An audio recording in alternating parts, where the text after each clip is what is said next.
How Graham Potter will set up Chelsea. Chelsea have announced that Thomas Tuchel has been sacked as manager, and Graham Potter is the number one candidate that should replace the German tactician at Stamford Bridge.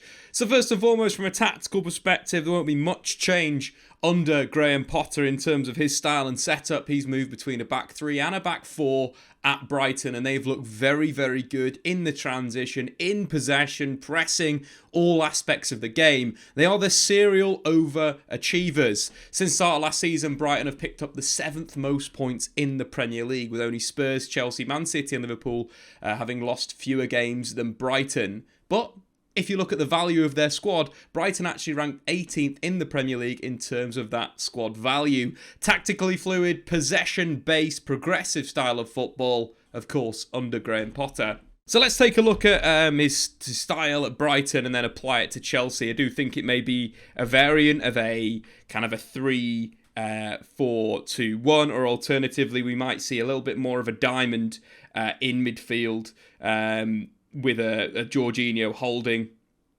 Havertz and Sterling, creating this kind of box, which is a key sort of part of Thomas Tuchel's side, with the two wingers getting really high up. In terms of what he's done this season, Thomas Tuchel has played a combination of a back four and a back five. Most prominently, a kind of a back five system, a bit of a 3-5-2, but a midfield kind of square made up of Pascal Gross, McAllister, Salcedo and Nwipu to form in that central area to really control the game. As you can see, that kind of diamond there, 3 at the back, 1 defensive midfielder, Gross, Nwipu and of course Salcedo making up the rest of the diamond with 2 wide players. The really interesting side about Graham Potter's wing-backs is he uses attacking players there. Trossard for me is an inverted winger that excels high up the pitch. Graham Potter's been using him as a wing-back for a little over a season now and seeing great results from Leandro, who's having one of his best seasons at Brighton. 2 goals and an assist in 6 games so far, starring against Leicester City, creating 4 chances. But could be something that we look at through the video, attackers being used as wing-backs. His other setup this season is more of a 4-4-2, but again, principle is exactly the same. Different formations, different setups, but we can still see that diamond between number 10, 13, Danny Welbeck, and number 25, creating that ability to play through the lines. And of course, a back three is quite open there as well, so tactically very fluid. In the game against Leeds, Trossard played in a higher position, a left wing position, got himself an assist. But the back four is made up of those kind of 3 centre-halves, and Estepina pushes forward in the final third. Pascal Gross has been the star of the show this season. Think about what he could do with some of Chelsea's attacking midfielders. So let's move on to Chelsea and have a look at the squad and how it would work out with Graham Potter. Again, we've kind of looked at that kind of, back 5, 3-5-2 shape to create those diamonds or squares in an attacking sense. A lot of rotation for Graham Potter's sides in those areas, all players getting on the ball, which leads to, a lot of Chelsea players suit kind of this style and suit these roles. The likes of Kai Havertz is probably better off playing as an attacking midfielder than a false 9 from what we've seen at the Premier League so far. I think the interesting side as well is we might see Mason Mount dropping a bit deeper and maybe becoming a bit of a deep line playmaker. Of course, over the last season and a half, Mason Mount has starred in those attacking statistics. But Graham Potter might model Mason Mount on a kind of a McAllister player, a player that's going to receive the ball off that back three and look to play forward. I think that's going to be the interesting makeup there. Of course, Chelsea bought Zakaria in from Juventus in the recent transfer window, but you've got the likes of N'Golo Kante and Kovacic, who's probably the star of the show for me for Chelsea in central midfield over the last 2 seasons. He is the best centre mid, but his injuries have been a problem. He's someone that Graham Potter is going to absolutely love at Stamford Bridge. Very good on the ball. But looking at a bit of tactical variation, let's move things around a little bit. In terms of, let's take Ben Chilwell out and let's throw in a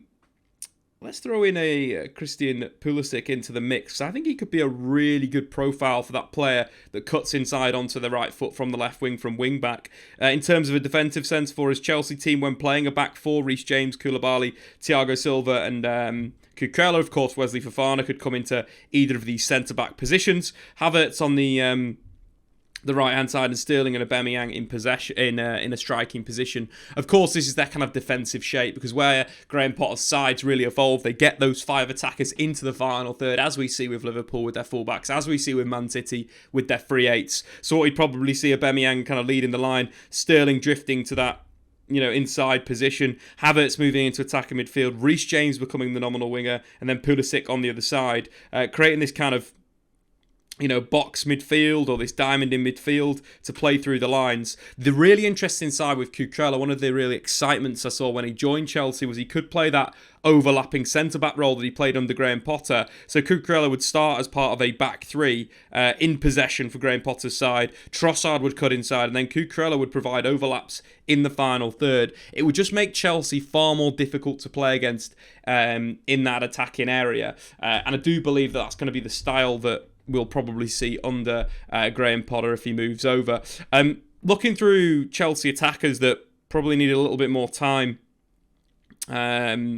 in their squad, I think players like Brozier definitely deserve a go. I think Brozier showed enough for me at Southampton last season to have some sort of, as a player in there, be it a target man, a player that's going to receive defeat, a player that's going to run the channels. He could be a really good option for Graham Potter's side as that kind of target defeat player. Aubameyang isn't that guy. He's a guy that runs the channels, that spins in, isn't someone that's going to drop off the line and receive defeat. So I think that's a part of the team that could be quite interesting. Seeing Brozier in the starting 11, we've seen what Graham Potter's already done with a load of young players, so it could be interesting to see that. I also think that the role of Conor Gallagher for me is a goal-scoring midfielder.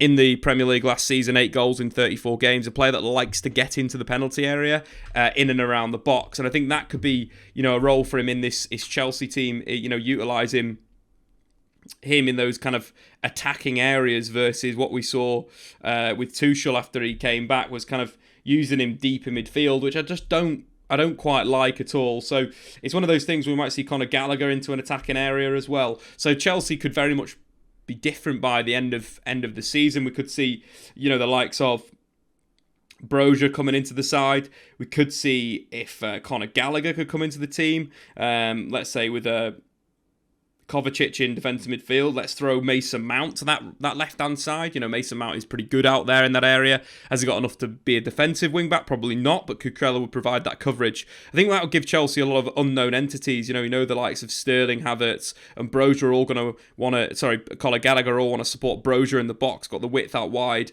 It could be another way. I think the really interesting side with Thomas Tuchel is he will evolve this Chelsea team. He'll tactically change its makeup, and you'll have players that play in strange positions, a la Trossard at Brighton. I never would have said that he'd work as a left wing back. He did. Hence why we're looking at maybe a Mason Mount, maybe a Sterling, maybe a Havertz as a wing back. All really interesting stuff. But Graham Potter should be the number one choice as the new Chelsea manager. But anyway, let's get this party started, guys. Get into the comments. Do you think Graham Potter will succeed at Stamford Bridge? Let me know. I've been Statman Dave. Check out SofaScore, and we'll see you very soon.